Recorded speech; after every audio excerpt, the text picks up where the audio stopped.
ነብዩ አታስጨንቀኝ። ዛሬ መውጣት አልችልም። ለዛ ነው። ወይ በቃ አንቺ መምጣት ካልቻልሽ እኔ ራሴ እመጣለሁ። እንዴ ቆይ እኔ ያህል አስፈላጊ ነገር ሆኖ ነው? አዎ ጽጌረዳ፣ ይሄ ነገር ከዛሬ ማለፍ የለበትም። እሺ መምጣት ትችላለህ፣ ግን ማለት ነው ከቤት ተደብቄ ስለሆነ የምመጣው ቀደም ብለህ ነው። እሺ እሺ በቃ ጽጌረዳ እመጣለሁ። ግን አሁን ሳይሆን ትንሽ መሸት ሲል ነው፣ ለመውጣት እንዲመቸኝ ማለት ነው። ቆይ ይህን ያህል ነፃነት የለሽም ማለት ነው? እንደዛ ሳይሆን አሁን የሆነ ነገር ተፈጥሯልና ለዛ ነው የሌለኝ። ስትመጣ እነግርሃለሁ። ምን ተፈጥሮ ነው? ስትመጣ እነግርሃለሁ አልኩህ አይደለ? ምን አሉሽ? ጽጌረዳ አላውቅም፣ ምን እየተሰማኝ እንዳለ አላውቅም። ፌሩ ምንድን ነው?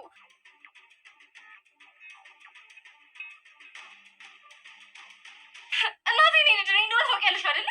አዎ እናትሽ መቼም ለብዙ ዓመት የምታውቀው ጓደኛም ዘመድም እኔ ነኝ ያለሁት። ሁሉንም ነገር ከኔ በላይ የሚያውቅ ሰው የለም። ቆይ ግን ምን አድርጌሽ ነው? ማለት ምን በበደልሽ ነው ይህን ያክል የምትይ? በመድኃኒዓለም ቆይ ግን ማን ነው እያወራሽ ያለሽው? ታውቆሻል?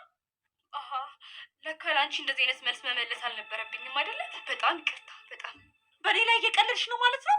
ኧረ በጭራሽ። እንዴት አድርጌ ነው አንቺ ላይ የሚቀልደው? አንቺ እኮ ማለት ፍቅርተ ነሽ፣ ዘረ መሳፍንት፣ እኔና እናቴን ከጎዳና ላይ ያስተሽ ሰው ያደረግሽን አንቺ እኛ ላይ እንደፈለግሽ ተጫውችብን እንጂ እኛ አንቺ ላይ ማን አድርገን እንቀልዳለን?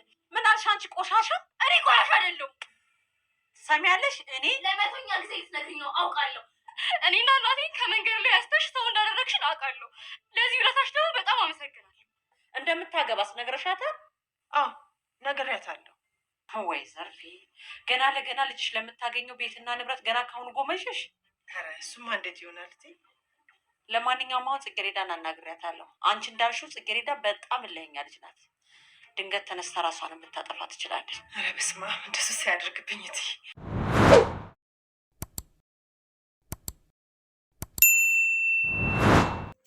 ዘርፌና ጽጌረዳ በከፍተኛ ሁኔታ አጣብቂኝ ውስጥ ይገኛሉ። ዘርፌ እንግዲህ የፍቅርተ ቤት ሰራተኛ ስትሆን ከመንገድ አንስታ እናትና ልጁን ዛሬ ላሉበት ደረጃ እንዳበቃቻቸው ጽጌረዳ ስትናገር ነበር። ጽጌረዳ አትፈራም፣ ደፋር ናት፣ በትምህርቷም ጎበዝ ናት። በዛም ላይ ደግሞ የነገን ህልም ሰንቃ ያልተቋጩ መንገዶቿን ለመቋጨት ዳር ላይ እየደረሰች ባለችበት ሰዓት ላይ ያልታሰበ ዱብዳ መጥቶባታል። ይህም ደግሞ ጋብቻ ትቀበያለሽ፣ ግዴታ ነው ታገቢያለሽ በማለት የነብዩን አባት ልታገባ እንደሆነና እንዲሁም ደግሞ ዘርፌን የማሳመኑ ስራ ቀላል ነበረ። አሁን ላይ ዘርፌ በጣም ከባድ ጭንቀት ውስጥ ትገኛለች። ዘርፌ የሁሉ ጭንቀት የተጋረጠባት ልጇ ጽጌረዳ ልታገባ ብቻ ስለሆነ ሳይሆን አሁን ላይ ፍቅርተ የምታደርስባት በግዴታ እንድታገባና እንዲሁም ደግሞ ሞታለሁ ብለሽ አስፈራሪያት በማለት የምታደርስባት ጫና ነው። አሁን ላይ ልብ ብላ ብትመለከት የነበረ ዘርፌ እርግጠኛ ነኝ ፍቅርተ ማን እንደሆነችና ፍቅርተ በምን ተነሳስታ ለምንስ እንደዚህ አይነት ነገር እያደረገችባት እንደሆነ በደንብ ታውቅ ነበር። ግን ደግሞ እዚህ ቤት ውስጥ ላይ በችግሬ ጊዜ ደርሳልኛለች፣ እንደ እህትም እንደ ጓደኛም እንደ ቤተሰብ ሆናልኛለች ያለቻት ፍቅርተ በገዛ ልጇ ላይ ቀንታባታለች። ምክንያቱም አሁን ላይ ብታውቀው ነበር በልጇ ላይ ቀንታ ይህንን ድርጊት እያደረገችባት እንደሆነ ብታውቅ እርግጠኛ ነኝ አንገቷንም ትሰጥላት ነበር። ግን ጽጌረዳ ልትረዳት አልቻለችም። ጽጌረዳ አሁን ላይ አጣብቂኝ ውስጥ ገብታለች። ምክንያቱም ፌቨን የጠነሰሰችላት አዲሱ ፕሮግራሟ ደግሞ ተሳክቶላታል። ፌቨን የእናቷ ልጅ ናት። በጣም ድንቅ የሆነ ጥበቧን ሰርታባታለች ዛሬ። ምክንያቱም ደግሞ ከነብዩ ጋር ለማለያየት ያደረገችው ወጥመድ ዝግጁ ነበረች እና በስተመጨረሻም በዚህ ወጥመድ ውስጥ ጽጌረዳን ነክራታለች።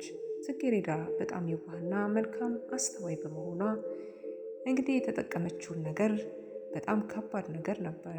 ምክንያቱም እቺ ልጅ የወራዊ ሂደት ላይ እንደነበረች ታውቅ ነበርና ፌቨን እንግዲህ መድኃኒት ወስጃለሁኝ አሁን ላይ ግን ልጄ ወረደብኝ በማለት በጣም የሲቃ ድምፅ እያሰማች መኝታ ቤቷ ተኝታ በስልክ ቴክስት ታደርግላታለች። ስትበር ትመጣለች። ጽጌረዳም የእውነት መስሏት የተጎዳች መስሏት እሷን በማባበል የሆነውን ነገር ግራ በመጋባት ስትጠይቃት ፌቨን ግን ያው የውሸት አለቃም ስለሆነች ጭምር ፌቨን እንግዲህ ተጫወተችባት ጽጌሬዳ ላይ ማለት ነው። እንዳመማትና ወደ ሆስፒታል እንድትወስዳት ከዛም ባሻገር ደግሞ ማንም ሰው ከዚህ ቤት ውስጥ ከእኔና አንቺ ውጭ ሚስጥር ነው ማንም ሰው እንዳያውቅ አደራ በማለት ቃል እያስገባቻት እንግዲህ ወደ ሽንት ቤት እንግባና ልብስሽን ቀያይሬልሽ ተጣጥበሽ እንወጣለን። ወደ ሆስፒታል መሄድ ካለብን በእንደዛ ሁኔታ ነው የምንሄደው። እንዴት ሆነን እንደዚህ እንሄዳለን? በጣም እኮ ተበላሽቷል ልብስሽ ትላትና ጽጌሬዳን በየዋህና በቅን ልቦናዋ ወደ ሽንት ቤት ወስዳ ይችንን ልጅ ካጣጠበቻት በኋላ ልብሷን ከቀያየረላች በኋላም በደም ተበላሽቶ የነበረውን ልብሶቿን አጣጥባ ልታሰጣ በምትወጣ ጊዜ እንግዲህ ፍቅርተን ታገኛታለች ማለት ነው። ፍቅርተ እንደሚታወቀው በጣም በላና መጥፎ ቅናተኛ ነች። ፌቨንና እንዲሁም ደግሞ ጽጌሬዳ የአንድ እናት ልጆች ባይሆኑም አንድ ቤት ውስጥ አድገዋል። በእድሜም ቢሆን እኩያሞች ማለት ይቻላል። በእውቀት እንዲሁም በገንዘብ ልዩነት አላቸው። ፌቨን የሀብታም ልጅ ስትሆን ጽጌሬዳ ደግሞ የሰራተኛና የድሃ ልጅ ነው ልዩነታቸው።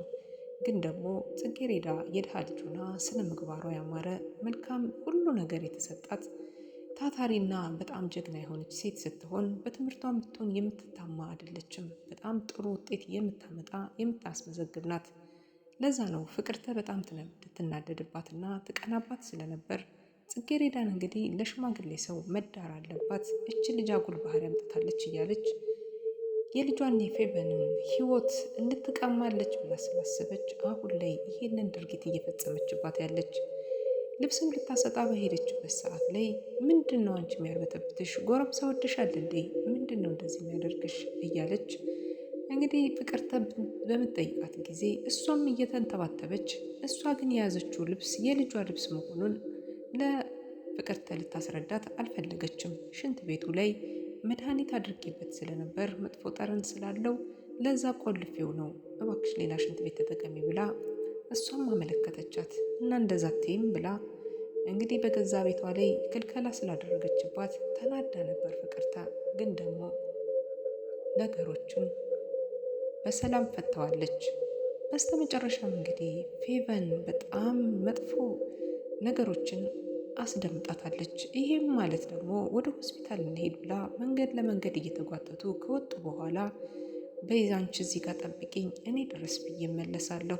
ስለዚህ ደርሼ ስመለስ እኔ አብረን እንሄዳለን። ሁለታችን ስንሄድ የፍቅርተ ልጅ መሆኔ ይታወቃል። ስለዚህ ደግሞ በጣም መጥፎ ነው እና ለእኔ አደጋ ስለሆነ እንዲታወቅብኝ ማንነት አልፈልግም፣ እዚህ ጋር ጠብቂኝ በማለት እሷም ሆስፒታል የሄደች መስላ ወደ ጓሮ ዞር ብላ ትጠብቃታለች። ከዚህ ቦታ እንዳትንቀሳቀሽ ተብላ ስለነበር ጽጌሬዳም እዛ ቦታ ላይ ቆማ እየጠበቀቻት በነበሩ ሰዓታት ውስጥ ከትንሽ ደቂቃዎች በኋላ የነብዩ ስልክ ይጮኋል። ነብዩ በአስቸኳይ እንደሚፈልጋት ጽጌሬዳንና ሊያወራት ለጥብቅ ጉዳይ እንደሚፈልጋት ነግሯታል። ነብዩ የፈለገበት ጉዳይ አባትየው ታገባለህ ብሎ ስላስገደደውና እንዲሁም አባትየው ካሁን በኋላ ይህንን ማንም ሰው ቤቱን እንዲያቀበት እንዳልፈለገ አስረግጦ ተናግሮ ነበረ።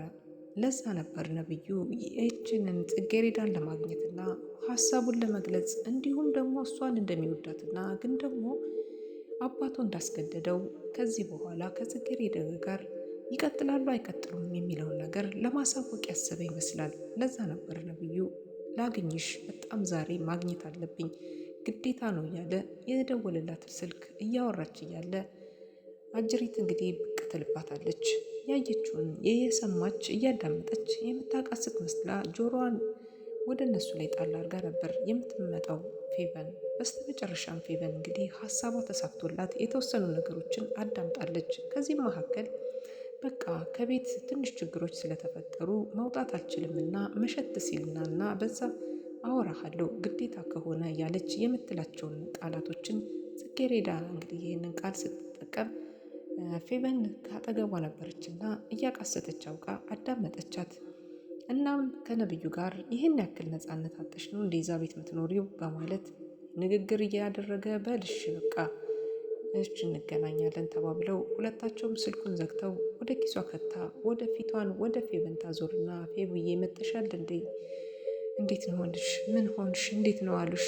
ሕክምና ውጤቱስ ምን አሉሽ እያለች ስትጠይቃት ብቻችንን ሆነን ማውራት አለብን፣ እባክሽ ጽጌሬዳ ሰው የሌለበት ቦታ ላይ ዝም ያለ ቦታ ውሰጅን በማለት የሁለታቸው ክርክር ካበቃ በኋላ ወደ ጸጥተኛ ቦታ ይዛት ስትሄድ ዘርፌ እንግዲህ ትመለከታታለች። ዘርፌ የሚያየቻት በጣም በሚገርም ሁኔታ ነበረ። ፌቨንና እንዲሁም ደግሞ ልጇ ተቃቅፈው እየሄዱ ታያታለች።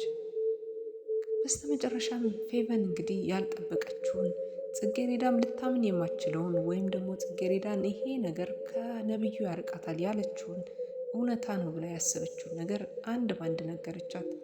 ከሱ ጓደኝነታቸው የዘለቀና የረዘመ ጊዜ ቢሆንም አሁን ላይ ግን ጓደኝነታቸው እንዳልተስተካከለና እንዲሁም ደግሞ አሁን ላይ ሳረግዝ ለልጄ መድኃኒት ማስወጫ ብሎ መድኃኒት ጭምር እንዳጠጣኝ እያለች ስትናገር ነበረ። በዚህ መካከል ላይ ጽጌሬዳ አምናታለች። በጣም ደንግጣለች። እንዴት ሆኖ ለምን እንዴት እንደዚህ ይሆናል እያለች መላምቶችን መስጠት ወደኋላ አላለችም።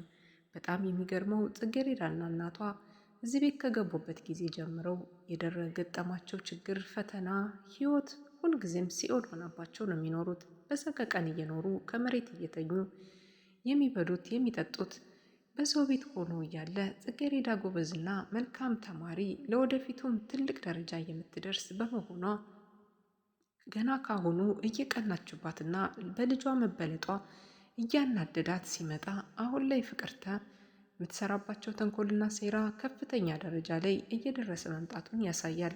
ለዚህ ነበረ ፍቅርተ ታግባ ትምህርቷን ትተው የት ትደርሻለሽ በማለት ነገሮቹን ልታጨናግፍባት የፈለጉ። አሁን ላይ ግን የነብዩ አባት ያሰቡት ሴራ ምን ይሆን? ነብዩን እንግዲህ እንዲያገባ አስገድደውታል። በዚህ በኩል ደግሞ ጽጌሬዳም እንድታገባ አድርገዋታል። ይሄ ማለት የሁለታቸው መፈላለግ በመሀል ላይ ያለ በተቃራኒ ነገር መፈላለጋቸው ደግሞ የበለጠ ትኩረት ይስባል። የነብዩ አባት ምን ቢያስቡ ነው ይህንን ሀሳብ ያቀረቡት? እንዲሁም ደግሞ ለምንስ ቤት መቀየር አስፈለጋቸው? እናንተስ ምን ትላላችሁ?